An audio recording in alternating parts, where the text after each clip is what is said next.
Pumalo na sa 1.6 billion pesos ang danyo sa agrikultura sa Canlaon City ng pagsabog ng Bulkang Canlaon. Humihingi na ng tulong ang lungsod para makatuwang sa pagbangon sa kanilang sitwasyon. May balitang pambansa si Jessie Atienza ng PTV Cebu. Kilala at sagada ang lungsod ng Canlaon sa malalaking mais. Inakyat ng PTV News Team ang balabunduking bahagi ng syudad. Dito, makikita ang sakahan ng mga residente. Itong kinatatayuan ko ngayon ay sakop ng Barangay Masulog sa Canlaon City at napapaloob ito sa 4 to 6 kilometer danger zone kaya naman may PNP border checkpoint dito.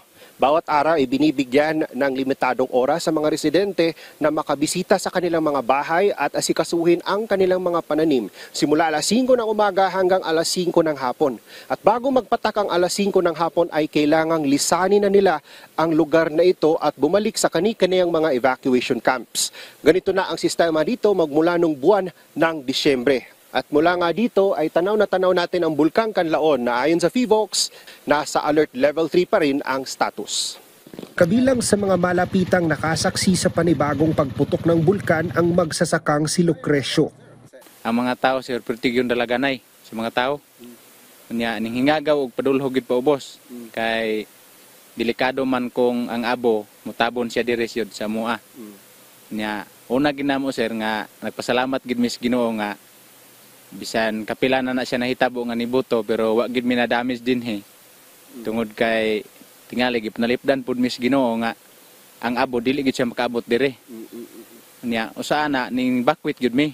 Ayon sa alkalde ng Canlaon City, pumalo na sa 1.6 billion pesos ang damage sa kanilang agricultural products.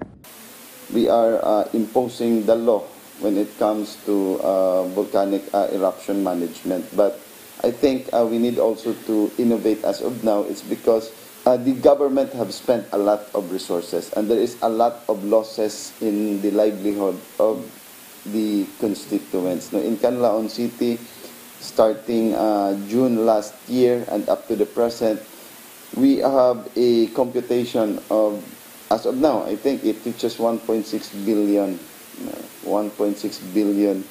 losses of production when it comes to our production in vegetables. Patuloy naman ang tulong na ibinibigay ng lokal na pamahalaan, DSWD at Office of Civil Defense. 10 buwan nang nakikipagbuno ang mga residente sa banta ng bulkan. Mula sa Canlaon City, Negros Oriental, Jessie Atienza para sa Pambansang TV sa Bagong Pilipinas.